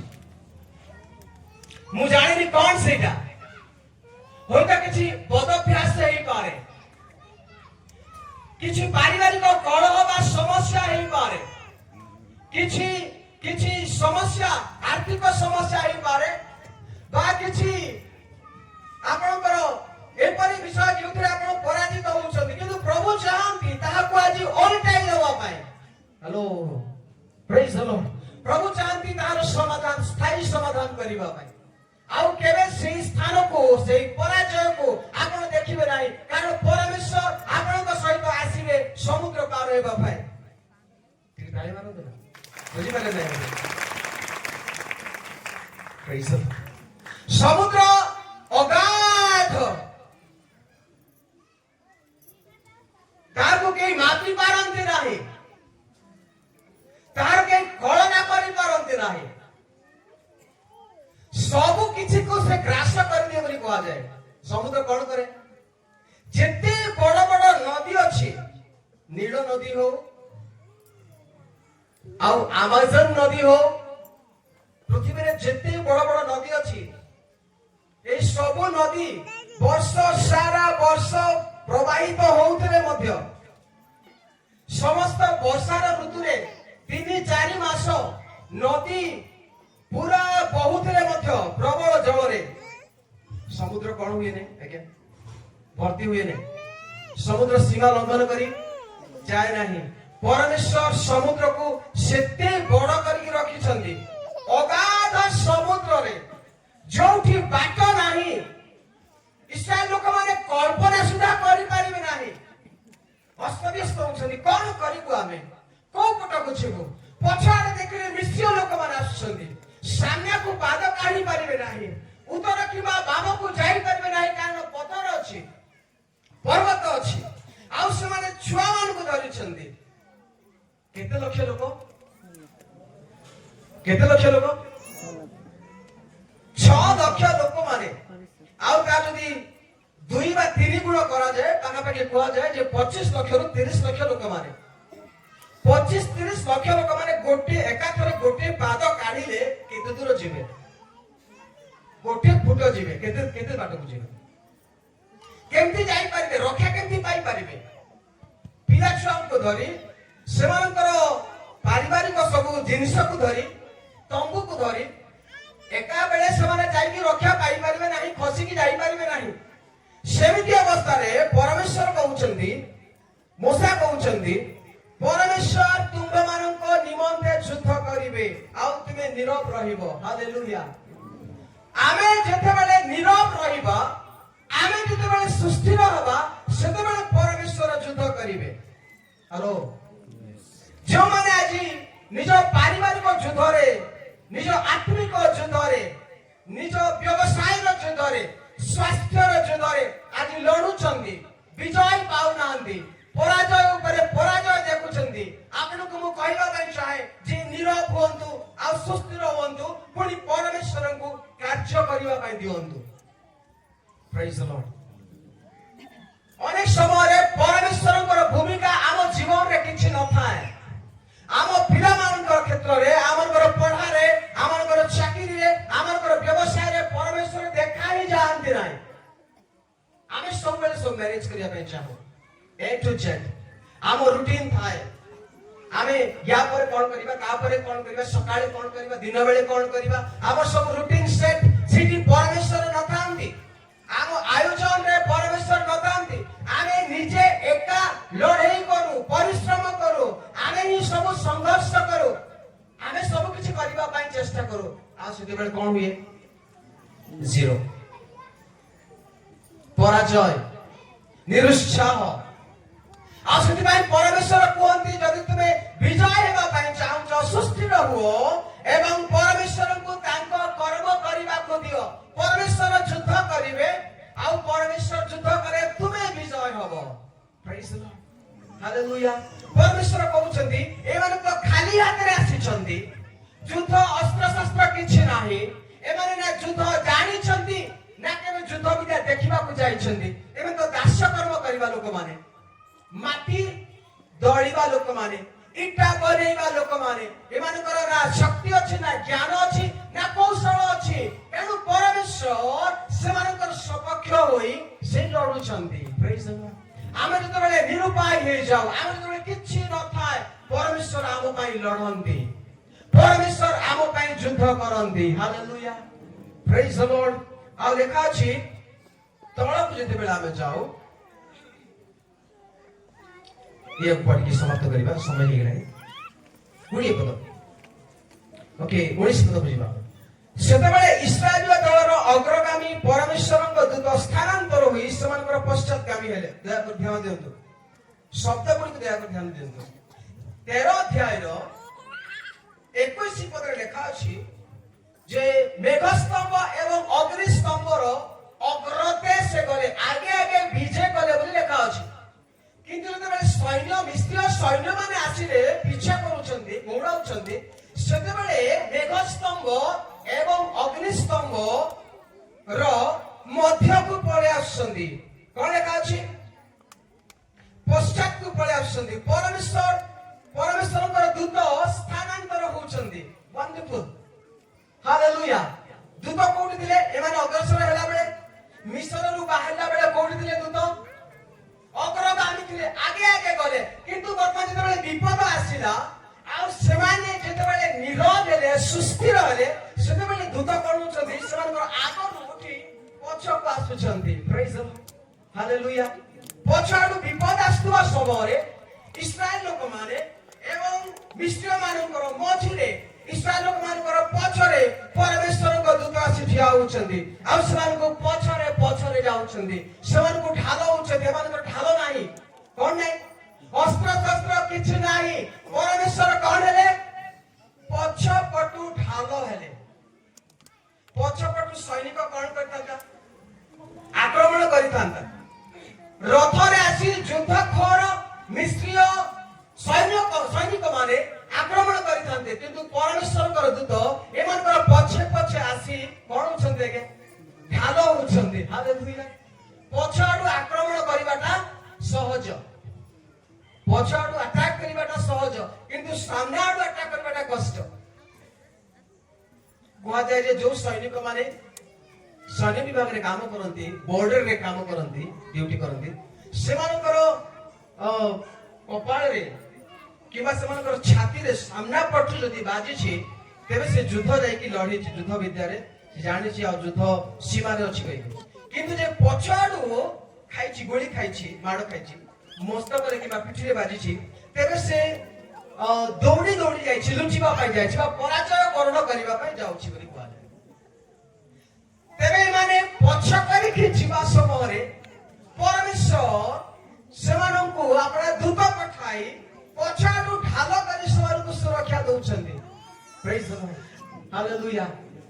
କେମିତି ଲୋକମାନେ? ଏମାନେ ଶୂନ୍ୟ ହସ୍ତରେ ଆସିଥିବା ଲୋକମାନେ, ଯୋଉମାନଙ୍କ ହାତରେ କିଛି ଅସ୍ତ୍ର ଶସ୍ତ୍ର ନାହିଁ, ଖାଲି ହାତରେ ଯାଉଛନ୍ତି, ଉର୍ଦ୍ଧ ହସ୍ତରେ ଯାଉଛନ୍ତି। ନାଇଁ ମାନଙ୍କ ପାଖରେ ରଥ ଅଛି, ନାଇଁ ମାନଙ୍କ ପାଖରେ ସୈନିକ ଅଛନ୍ତି।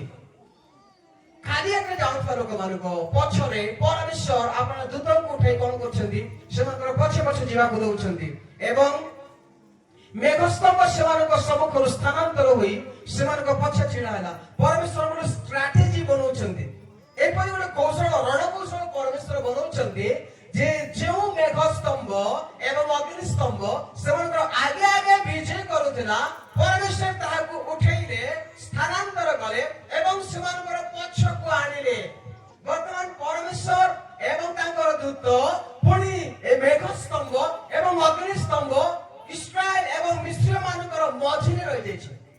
ସେମାନେ ଆଗକୁ ବଢି ପାରୁନାହାନ୍ତି ଆକ୍ରମଣ କରିବା ପାଇଁ। 20 ପଦରେ ଲେଖା ଅଛି, ସେହି ମେଘସ୍ତମ୍ଭ ମିଶ୍ରୀୟ ଦଳ ଓ ଇସ୍ରାଏଲୀୟ ଦଳ ମଧ୍ୟକୁ ଆସିଲା। ବର୍ତ୍ତମାନ କୋଉଠିକି ଆସିଲା? କୋଉଠିକି ଆସିଲା? ଫାଷ୍ଟ କୋଉଠି ଥିଲା? ମେଘସ୍ତମ୍ଭ। ଭଉଣୀମାନେ, ମେଘସ୍ତମ୍ଭ ଅଗ୍ନିସ୍ତମ୍ଭର କୋଉଠି ଥିଲା? ଇସ୍ରାଏଲ ଲୋକମାନଙ୍କର ଆଗରେ ଥିଲା। ଜୋରସେ କୁହନ୍ତୁ, ଆଗରେ ଥିଲା। ଯେତେବେଳେ ମିଶ୍ର ମାନେ ସେମାନଙ୍କୁ ଆକ୍ରମଣ କରିବା ପାଇଁ ଆସିଲେ, ସମୁଦ୍ର ପାଖକୁ ଆସିଲେ, ମେଘସ୍ତମ୍ଭ ପୁଣି ଅଗ୍ନିସ୍ତମ୍ଭକୁ ପରମେଶ୍ୱର କୋଉଠିକି ଆଣିଲେ? ସ୍ଥାନାନ୍ତର କରି ମଝିକୁ ଆଣିଲେ। କୁହନ୍ତୁ ଜୋରସେ, ମଝିକୁ ଆଣି ମଧ୍ୟସ୍ଥଳକୁ ଆଣିଲେ। ଆଉ କୋଉଠିକି ଆଣିଲେ? ହ୍ୟାଲୋ, ଓ ପଛକୁ ଆଣିଲେ। ବର୍ତ୍ତମାନ କୋଉଠି ଅଛି? ମଧ୍ୟକୁ। 20 ପଦରେ ପରମେଶ୍ୱର ପଛକୁ ଆଣିଲେ ଇସ୍ରାଏଲ ଲୋକମାନଙ୍କର। ପୁଣି ବର୍ତ୍ତମାନ ପରମେଶ୍ୱର ସେମାନଙ୍କ ମଧ୍ୟସ୍ଥଳକୁ ଆଣୁଛନ୍ତି। ଆଉ ପରମେଶ୍ୱର କଣ କଲେ? ପୁଣି ମେଘ ଓ ଅନ୍ଧକାର ହେଲେ ହିଁ ତାହା ରାତ୍ରି କି ଆଲୁଅମୟ କଲା। ଏଥିପାଇଁ ସମସ୍ତ ରାତ୍ରି ଏକ ଦଳ ଅନ୍ୟ ଦଳକୁ ଆସିପାରିଲେ ନାହିଁ।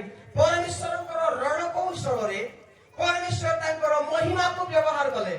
ହ୍ୟାଲୋ, ଅଗ୍ନିସ୍ତମ୍ଭ ଏବଂ ମେଘସ୍ତମ୍ଭ ପରମେଶ୍ୱରଙ୍କର ମହିମାର ପ୍ରତୀକ ଅଟେ, ନିଦର୍ଶନ ଅଟେ। ପରମେଶ୍ୱର ମେଘମାଳାରେ ଆପଣ ଲୋକମାନଙ୍କ ନିକଟକୁ ଆସନ୍ତି। ମୂଷା ଯେତେବେଳେ ପର୍ବତକୁ ଗଲେ ପରମେଶ୍ୱରଙ୍କ ସହିତ ଆଳାପ କରିବା ପାଇଁ, ପରମେଶ୍ୱର ମେଘ ଗର୍ଜନ ଦ୍ୱାରା ମୂଷାଙ୍କ ସହିତ ଆଳାପ କଲେ। ତେବେ ବାଇବେଲରେ ଯେଉଁ ସ୍ଥାନରେ ମେଘ ବୋଲି ଉଲ୍ଲେଖ କରାଯାଇଛି, ସେଇଠି ପରମେଶ୍ୱରଙ୍କର ଉପସ୍ଥିତି, ପରମେଶ୍ୱରଙ୍କର ମହିମାକୁ ବୁଝାଏ। ଯେତେବେଳେ ଜ୍ଞାନୀ ସୋଲୋମନ ସେ ମନ୍ଦିରକୁ ଉଦ୍ଘାଟନ କଲେ, ମନ୍ଦିରକୁ ଉଦ୍ଘାଟନ କରିବା ସମୟରେ 1,000 ବଳି ଦେଲା ପରେ ପରମେଶ୍ୱରଙ୍କର ମହିମା ମନ୍ଦିରକୁ ପରିପୂର୍ଣ୍ଣ କଲା ଏବଂ ମେଘ ଓ ଧୂମରେ ମନ୍ଦିରକୁ ଚାରିଆଡେ ପରମେଶ୍ୱରଙ୍କର ମହିମାରେ ପରିପୂର୍ଣ୍ଣ କଲା ବୋଲି ଲେଖା ଅଛି। ତେବେ ପରମେଶ୍ୱରଙ୍କର ମହିମା ଇସ୍ରାଏଲ ସନ୍ତାନ ମାନଙ୍କ ମଧ୍ୟ ଭାଗକୁ ପରମେଶ୍ୱର ଅବତୀର୍ଣ୍ଣ କରାଇଲେ। ଅର୍ଥାତ୍ ସ୍ୱୟଂ ପରମେଶ୍ୱର ଆପଣା ଲୋକମାନଙ୍କ ସପକ୍ଷରେ ଯୁଦ୍ଧରେ ଅବତୀର୍ଣ୍ଣ ହେଉଛନ୍ତି। ପ୍ରେଜ୍ ଦ ଲର୍ଡ, ହାଲେଲୁୟା। ଆଉ ଲେଖା ଅଛି ପରମେଶ୍ୱର କଣ କଲେ? ସେ ରାତ୍ରି କି ଆଲୁଅମୟ କଲେ। ଏମିତି ଯୁଦ୍ଧ କରାଇଲେ ପରମେଶ୍ୱର, ବା ଏମିତି ଷ୍ଟ୍ରାଟେଜି ବନାଇଲେ ଯେ ଇସ୍ରାଏଲ ଲୋକମାନଙ୍କ ଉପରେ ପରମେଶ୍ୱର ରାତ୍ରି କାଳରେ ମଧ୍ୟ ଆଲୋକ ପ୍ରଦାନ କରେ ଏବଂ ଯେଉଁ ସ୍ଥାନରେ ମିଶ୍ରମାନେ ଅଛନ୍ତି ସେଇଠି ପରମେଶ୍ୱର ଅନ୍ଧକାର କରିଦେଲେ। ପରମେଶ୍ୱରଙ୍କର କୌଶଳ ଦେଖନ୍ତୁ। ଗୋଟିଏ ଦଳର ଲୋକମାନଙ୍କ ପାଇଁ ପରମେଶ୍ୱର ରାତି ବେଳେ ଆଲୋକ କରୁଛନ୍ତି ଆପଣ ଅଗ୍ନିସ୍ତମ୍ଭ ଦେଇ, ଏବଂ ସେକା ବେଳେ ପରମେଶ୍ୱର ମିଶ୍ରମାନଙ୍କ ଉପରେ ପ୍ରଚୁର ଘନ ଅନ୍ଧକାରକୁ କରୁଛନ୍ତି, ଯାହାଫଳରେ ସେମାନେ ଅଗ୍ରସର ହେଇପାରୁନାହାନ୍ତି, ସେମାନଙ୍କର ରଥ ଅଗ୍ରସର ହେଇପାରୁନାହିଁ, ସେମାନଙ୍କର ସୈନିକମାନେ ଅଗ୍ରସର ହେଇପାରୁନାହାନ୍ତି। ଏବଂ ପରମେଶ୍ୱର ରାତି ବେଳେ କଣ କରେ? 21 ପଦରେ ଲେଖା ଅଛି, ଅନନ୍ତର ମୂଷା ସମୁଦ୍ର ଉପରେ ଆପଣ ହସ୍ତ ବିସ୍ତାର କରନ୍ତେ ସଦାପ୍ରଭୁ ସେହି ରାତ୍ରି ପ୍ରବଳ ପୂର୍ବୀୟ ବାୟୁ ଦ୍ୱାରା ସମୁଦ୍ରକୁ ପଶ୍ଚାତ ହଟାଇ ଶୁଷ୍କ କରେ, ଆଉ ଜଳ ଦୁଇ ଭାଗରେ ବିଭକ୍ତ ହେଲା। ସମସ୍ତେ କହିବା ହାଲେଲୁୟା, ହାଲେଲୁୟା। ପରମେଶ୍ୱର କଣ କଲେ? ରାତି ବେଳେ, ରାତି ସାରା ଗୋଟିଏ ପୂର୍ବୀୟ ବାୟୁକୁ ଉଠାଇଲେ। ପ୍ରେଜ୍ ଦ ଲର୍ଡ। ଏପରି ବାୟୁ ପ୍ରଚଣ୍ଡ ପବନ ପରମେଶ୍ୱର ପଠାଇଲେ ଯେ ସମୁଦ୍ରକୁ ପରମେଶ୍ୱର ସେହି ବାୟୁ ଦ୍ୱାରା ଦୁଇ ଭାଗରେ ବିଭକ୍ତ କଲେ। ଆମେ ଜାଣୁ ଯେ ଜଳରୁ ଶକ୍ତି ନିର୍ଗତ ହୁଏ, ବିଦ୍ୟୁତ ନିର୍ଗତ ହୁଏ। ଜଳର ଚାପ, ଜଳର ପ୍ରଖର ସ୍ରୋତ ଆଉ ବେଗ ଦ୍ୱାରା ପରମେଶ୍ୱର ଏହି ପ୍ରଚଣ୍ଡ ଶବ୍ଦ, ପ୍ରଚଣ୍ଡ ପବନ ଦ୍ୱାରା ପରମେଶ୍ୱର ସମୁଦ୍ରକୁ ଦୁଇ ଭାଗରେ ବିଭକ୍ତ କଲେ। ଆଉ କଣ ଲେଖା ଅଛି? ସମୁଦ୍ରକୁ ପଶ୍ଚାତ ହଟାଇଲେ। ହାଲେଲୁୟା। ପରମେଶ୍ୱର କଣ କଲେ? ସମୁଦ୍ରକୁ ପଛକୁ ହଟାଇଲେ। ଯେଉଁ ସମୁଦ୍ରକୁ ସୀମା ଲଙ୍ଘନ ନ କରିବା ପାଇଁ ପରମେଶ୍ୱର ବାଲୁକା ଦେଇଛନ୍ତି, ସୀମା ନିରୂପଣ କରିଛନ୍ତି। ଆଉ ପରମେଶ୍ୱର ଆପଣ ବାୟୁ ପଠେଇବା ଦ୍ୱାରା, ଫୁଙ୍କ ଦେବା ଦ୍ୱାରା ପରମେଶ୍ୱର ସମୁଦ୍ରକୁ ପଛକୁ ହଟେଇ ଦଉଛନ୍ତି। ଆଉ ଗୋଟେ ପରମେଶ୍ୱର ଶୁଷ୍କ ଭୂମିକୁ ସେ ଉନ୍ମୁକ୍ତ କରୁଛନ୍ତି। ପ୍ରେଜ୍ ଦ ଲର୍ଡ, ହାଲେଲୁୟା। ଏବଂ କଣ କଲେ? ଜଳ ଦୁଇ ଭାଗରେ ବିଭକ୍ତ ହେଲା। 22 ପଦରେ ଲେଖା ଅଛି, ତହିଁରେ ଇସ୍ରାଏଲ ସନ୍ତାନଗଣ ଶୁଷ୍କ ପଥ ଦେଇ ସମୁଦ୍ର ମଧ୍ୟରେ ଗମନ କଲେ, ପୁଣି ସେମାନଙ୍କ ଦକ୍ଷିଣରେ ଓ ବାମରେ ଜଳ ପ୍ରାଚୀର ତୁଲ୍ୟ ଠିଆ ହେଲା। ପରମେଶ୍ୱର ସମୁଦ୍ରକୁ ଦୁଇ ଭାଗରେ ବିଭକ୍ତ କଲା ପରେ ସେ ଗୋଟେ ଶୁଷ୍କ ପଥ ଆରମ୍ଭ କଲେ। ଦେଖନ୍ତୁ 13 ଅଧ୍ୟାୟର 17 ପଦରେ ଲେଖା ଅଛି, ଗୋଟେ ନିକଟ ପଥ ଥିଲା କିଣାନକୁ ଯିବା ପାଇଁ ଇସ୍ରାଏଲ ଲୋକମାନଙ୍କ ନିମନ୍ତେ। 18 ପଦରେ କିନ୍ତୁ ପରମେଶ୍ୱର ଗୋଟେ ବକ୍ର ପଥ ଦେଇ କଢାଇ ଦେଲେ ଏବଂ ପରମେଶ୍ୱର ସେମାନଙ୍କୁ 14 ଅଧ୍ୟାୟର 3 ପଦରେ ଦେଖୁ ସେମାନଙ୍କ ନିମନ୍ତେ ପଥ ରୁଦ୍ଧ କରିଦେଲେ। ପୁଣି ଲେଖା ଅଛି ପରମେଶ୍ୱର ଇସ୍ରାଏଲ ସନ୍ତାନ ମାନଙ୍କ ନିମନ୍ତେ ସେ ଜଳରେ, ସମୁଦ୍ରରେ 22 ପଦରେ 14-22ରେ ସେ ଗୋଟେ ଶୁଷ୍କ ପଥ ଉନ୍ମୁକ୍ତ କରୁଛନ୍ତି। ଯେଉଁଠି ବକ୍ର, ଯେଉଁଠି ରୁଦ୍ଧ ଥାଏ ପରମେଶ୍ୱର ସେଠି ପଥକୁ ଉନ୍ମୋଚନ କରନ୍ତି। ସମସ୍ତେ କହିବା ହାଲେଲୁୟା, ପ୍ରେଜ୍ ଦ ଲର୍ଡ। କେତେ କୁଟିଳ ପଥ ହେଇଥିଲେ ମଧ୍ୟ, କେତେ ଜଟିଳ ବାଟ ହେଇଥିଲେ ମଧ୍ୟ, ରୁଦ୍ଧ ଦରବାଜା ହେଇଥିଲେ ମଧ୍ୟ ପରମେଶ୍ୱର ସେଇଠି ପଥକୁ ଖୋଲିବା ପାଇଁ ସମର୍ଥ ଅଟନ୍ତି। Praise the Lord. Hallelujah. जोठी असंभव लागे, जोठी असाध्य लागे, जोठी डाक्टर माने फेल मारी जाती, विज्ञान किसी काम दिए नहीं, अनुभूति किसी काम दिए नहीं, सेठी परमेश्वर नुआ पथ को खोलंदी। प्रभु प्रिय प्रभु को लोक माने जदि आपण को जीवन रे हारी जाई छंदी, शुष्क होई जाई छी, जदि किसी देखा जाऊ नहीं बाटो, निराश होई जाई छंदी, थकी पड़ी छंदी, उद्विग्न होई छंदी, आपनकर परिवार उजुड़ी जाई छी, तबे प्रभु के निकट को आसंतु, प्रभु के निकट सुस्थिर होई निवेदन करो, ऊर्ध्व को हाथ उठांतो, आउ परमेश्वर आपनका परिवार पाई, सेवा पाई, मंडली पाई, युवा युवती मानक पाई, पुआ झियो मानक पाई नुआ पथ को से खोलिबे। जोठी पथ देखा जाऊ नाही, जोठी रास्ता नाही, जोठी गभीर समुद्र अछि, जोठी पानी अछि, पहाड़ पर्वत अछि, बक्र देखा जाउछि, सहज देखा जाऊ नाही, सेठी परमेश्वर नुआ पथ खोलिबा पाई जाउछन्ती आपनक पाई।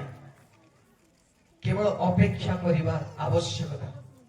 परमेश्वर चाहन्ती आमे तांको समय को अपेक्षा करू, सुस्थिर हो। आ परमेश्वर कोन करे? गोटे शुष्क पथ उन्मुक्त करे एवं पथ एपरी खोलिले समुद्र रे जे सेमानक दक्षिण रे ओ बाम रे जल प्राचीर तुल्य ठिया हला। जल केमति ठिया हला? सेठी बाट आरंभ हेबा पूर्वरु देखो ध्यान दे सुनो, सेठी बाट खोलिबा पूर्वरु जलचर जीव माने थिबे कि नै? हेलो, जलचर जीव थिबे, माछ थिबो, कंकड़ा थिबो, आ कोन थिबो?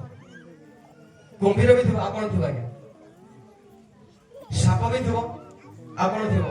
विभिन्न प्रकार जलचर जीव सब थिबे। बाट खोली गला परे जो जल प्राचीन तुल्य ठिया हला, आमे जानु ना केते ऊपर को जल ठिया आइछि, केवल आकाश ही देखा जाउथबो, किंतु जो जल से दुई भाग रे विभक्त होइछि, सेठी निश्चय पदा भूमि रे सुखिला बाटरे चाली की जाउथबा बेले जो 25 रु 30 लाख लोक माने चाली की गले, जो पिला माने गले अतिक्रम गले, जो परिवार सब गले, समाने टिके माछ को भी टिके छोई दिबे। जो जल ठिया आइतला माछ भी तो थिबो, सेठी कंकड़ा भी थिबो, म कि टिके खेली दिबे बाबू तो लागु छै, टिके इमेजिनेशन कर छै, टिके कौतुक करथिबे, टिके मजा करथिबे। परमेश्वर जेते बेले उद्धार करंती, आश्चर्य कर्म से साधन करंती। ख्रीष्टरे प्रिय प्रभु को लोक माने आमे जदि ताहांको समय को अपेक्षा करिबा, ताहांको कार्य रे विश्वास करिबा, सुस्थिर होबा, आमानकर निज उपाय बदले परमेश्वर को ऊपर निर्भर करिबा, तेबे परमेश्वर आम सपक्ष हे कर्म करिवे। परमेश्वर युद्ध एबे मध्य करंती, एबे मध्य अपना लोक मानकर सपक्षवादी से अटंती, किंतु जो माने ताहांको निकट को जिवे, ताहांको नेतृत्व रे अग्रसर हेबे, सेमाननको पाई से युद्ध करिबा पाई, विजय देबा पाई एबे मध्य सक्षम अटंती, समर्थ अटंती। किंतु जदि आमे निज सुविवेचना रे आउची पड़िबा, निज जीवन को निज इच्छा अनुसार चलेबा, निज परिवार को निजे चलेबा, तेबे प्रभु सेठी कार्य करिवे नाही, प्रभु सेठी युद्ध करिवे नाही, नेतृत्व देबे नाही। आ आमे पराजित हेबा, आम परिवार, आम मंडली, आम युवा युवती माने पराजय वर्ण करुथिबे, दासत्व अवस्था रे रहिजिबे। तेणु प्रिय प्रभु को लोक माने जदि आमे युद्ध रे जय हेबा पई चाहू, जदि आमे आध्यात्मिक क्षेत्र रे अग्रसर हेबा पई चाहू, तेबे परमेश्वर को आम जीवन को आणु, परमेश्वर को आमे कार्य करिबा पई देउ, आमे सुस्थिर हेउ। आमे जदि सुस्थिर हेबा, आमे जदि नीरव रहिबा, सेते बेले परमेश्वर कार्य करिवे। आमे अनेक समय परमेश्वर को कार्य करिबा को देई न थाउ, आ सेते आमे विफलता देखि थाउ। जे प्रभु के लोक माने सफलता पाइबा पाई हेले, युद्ध रे जय हेबा पाई हेले, परमेश्वर को ऊपर निर्भर करिबा एवं ताहाको समय को अपेक्षा करिबा, तांको कार्य करिबा पाई आमे जीवन देबा, तेबे सफलता आसीबो, तेबे विजय लाभ करिबा। जे माने जे आमे थकी जाइछु, हारि जाइछु, ଯେଉଁମାନେ ଆଜି ଆମେ ସବୁ କିଛି ହରେଇ ଦେଇଛୁ ବୋଲି ମନେ କରୁଛୁ, ଆସୁ ଆମେ ପ୍ରଭୁ କରି ନିଜକୁ ସମର୍ପଣ କରିବା। ଅଳ୍ପ